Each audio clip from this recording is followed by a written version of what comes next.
Hi, everybody. Dan Illman, Mike Beer, taking a look at race number 10 at Woodbine. Really nice card on Saturday, and this is an excellent race. It's the Grade 2 Nassau one-turn mile for fillies and mares over the E.P. Taylor turf course. Let's take a look at this field, and it is a pretty strong group, including last year's winner of the Nassau, Mike. That's the 7 Fev Rover, 5-2 on the morning line. She won the Nassau last year off the layoff. She has a run already this year, and that was a very tough spot up at Saratoga. Yeah, they tried some real tough competition in a grade one at Saratoga. She's got really good form going longer, Dan, but she can go short as well. And she won the Nassau easily last year over yielding turf. I feel like that might have even been a better field than this one.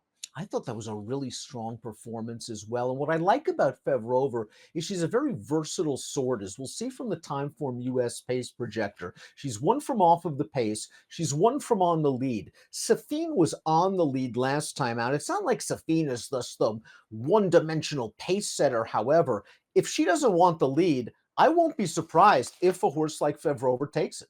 I agree with you. Listen, it's a good position to be in if you're Patrick Husbands because you know you don't have to be on the lead if somebody else wants it.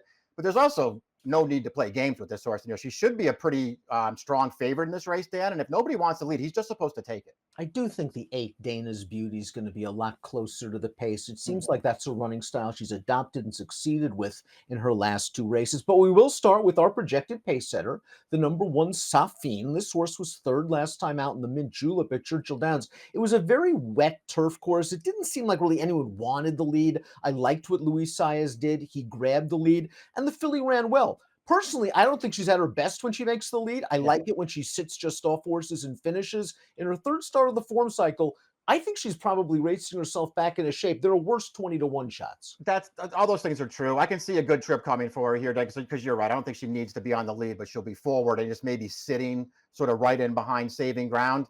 You know, if I'm being honest, I've never really been a big fan of hers. I know that she won a couple of nice races last year. Her overall form is rock solid. I thought she ran fine last time in a grade 3. Just not a huge fan, but at the same time, she's 20-1 on the line. I'm not arguing with that. Implicated was a graded stakes winner last year when trained by Chad Brown. A little bit unlucky, I thought, in the Endeavor 2 starts back. A race where the pace never materialized and she tried to rally from mid-pack. I thought her most recent race, and I know they dropped her in class into an allowance race at Churchill Downs, was one of her best races ever. It was her first start for Brendan Walsh, and as the pace was quickening up, she made this bold 3-wide bid, blew past the leaders, and stayed to her business. If that's the sign of what this horse can become, I think she's a strong factor in this race. I'm going to agree with all of it. I'm not going to add anything to what you just said, Dan. She was really good last time in her first start for Brendan Walsh, and she was good for Chad Brown. She wasn't one of his, 3-year-old fillies making headlines last year, and she was off of a very long layoff, though, at the end of the year, and she ran one good race after another. She's underrated. Forever Dixie's a little bit versatile for trainer Mark Casse. She won her seasonal debut at Gulfstream Park on the turf in a high-level allowance race, and then Mark shipped her up to Woodbine and ran her in this race, the Grade 3 Belle Mahone, going a mile and a 16th on the synthetic surface, and she just fell a little bit too far back in here. She's going to come with a run to finish third. The issue I have with Forever Dixie is now she's really stepping up in class into a tough spot, and the argument can still be made. While she is versatile, maybe she's better on the synth. She might be. I'm also worried that she seems to have lost whatever tactical speed she used to have. And I don't like those 2 races so far this year, Dan, where she just got so far away early. I mean, I know she got the win 2 starts back coming from off of it against weak horse, but I don't like that she's going to be far off the pace again if that's indeed the case. What I do like about her is it did feel like she was getting really good at the end of her 3-year-old campaign before they tried the boys, and that didn't work out. So I wonder if she can start moving forward again because she does need to improve to win here. The 4 Devil's Bit ran fourth in this race last year at a humongous price. She did have a race off of the layoff, however. This time she is doing it off of the bench. Here's her most recent start, and as you can see, she's just down inside with nowhere to go in a 7-furlong race. By the time she gets outside, it's a little bit too late, but you have to like the late kick. But this is going to be her first start off of a long layoff. Yeah, exactly. There's a lot working against her. I'm glad you showed this replay, though, because I think you could just look at the line and go, she lost as the favorite in a weaker field last time. But you watch the replay, she was best in there. It just didn't really work out. This is still a really tough spot for her. Millie Girl is up next. This filly really improved last year when being stretched out in distance on a synthetic surface. They ran her in the Bell Mahone last time out off the layoff. I wonder if that was kind of just a fitness builder. She's another horse that's run well on both synth and on turf, but Yeah. how she progressed last year makes me think that maybe synth is her best surface right now. It could be. I don't mind them coming back to the grass with her though, Dan, because it's been a while, and it just seems like she's a better horse now than she was back when she was running on the turf. And it's also interesting that she's handled the longer distances because they seemed at least a little reluctant to stretch her out. But now I don't think you have to worry about it. She was third in this race last year behind Fev Rover. I mean, it wasn't even as close as the running line makes it look, because Fev Rover was way the best in there. This horse ran fine in that race. Full Count Felicia showed off a nice turn of foot when winning the Swanee River 2 starts back at Gulfstream, although she did have a pretty good ground-saving trip, and I just don't think that was a very strong field in hindsight. She came back in the Endeavor last time out, and I just didn't see the excuses. She set off of that moderate pace, and she just did not kick it in when called upon. She's been given time to recover from that race, is now with trainer Kevin Attard, and gets Lasix again. Maybe that'll help her. It could. Yeah, her Swanee River two back was good, but man, did she get a perfect trip in there. Listen, I guess the good news for her, Dan, is that the Swanee River is not the only good race or the only fast race she's ever run. So she's got that going for her. She's got tactical speed too. I'd never take the 3-1 morning line on her.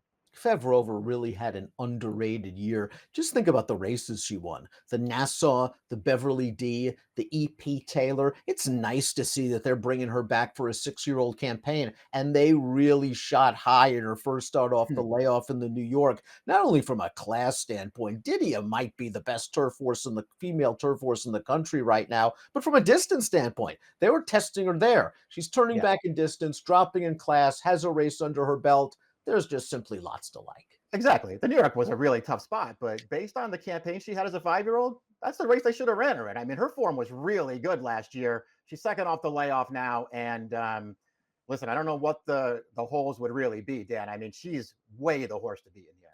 Dana's Beauty, the number 8, won a stakes race at Turfway Park 2 starts back, and got a really nice ride from Jose Ortiz that day. Got to the front, couldn't have gone any slower, and sprinted on home. And after that race, she sold for a pretty penny, $450,000. And hey, maybe it was a good investment, because she came right back and she won a stakes race, this race on turf, the Ouija board distaff at a mile. And this is what speed and tactical speed does. You get to sit just off, you get first run on the closers, and if you're game like Dana's Beauty was in this race, there's nobody coming from the back. She has to fend off the horse she passed. Yeah, they're pretty tired here. She just dueled with the runner-up the entire way. The runner-up is making her turf debut in this race. The win, that's the favorite, coming way too late there. And Dana's Beauty, listen, she did what she had to do to get the job done. I'm not going to knock her. I don't like her in this race. Cairo Concert is another horse that recently was sold. She sold for what, $820,000 at auction since her most recent start. That was at Churchill Downs. She ran into Chili Flag, who's one of the better turf fillies and mares in all of North America last time out. She didn't get off to a great start. I just don't think she's that kind of horse. I think she fits well up here. I'm really curious to see how she runs up in Canada in 2024. She has shown flashes of ability. I've never been her biggest fan, but maybe she's found the right circuit. Yeah, maybe. Listen, she's run very well up here before. And it's also worth noting, she's first time Lasix here as a 4-year-old and start number 17. She's never run on it before. She gets to run on it now. I mean, we'll see. I can't say that I've ever loved her, Dan, but there's not that much to knock. She shows up and she runs a quality race just about every time. Fast as Flight completes the field, but she's also cross-entered in a stake down at Churchill Downs. And I wonder if that's where she'll ultimately end up. She did win a graded stakes race at Churchill last time out. That was the Modesty, a race where she got a very nice pace-tracking, ground-saving trip behind a slow pace. Suppose she could get another trip like that in here. Doesn't seem like the pace is going to be that fast. And she certainly looked good winning there, Dan. It's probably the best race she's ever run. She'd have to run at least that well against this field. Let's take a look at our top selections for the Grade 2 Nassau. It's a good field. We both are on Implicated. Just was really taken by the way she won last time out at Churchill. Mike, you were a big fan of her when Chad had her.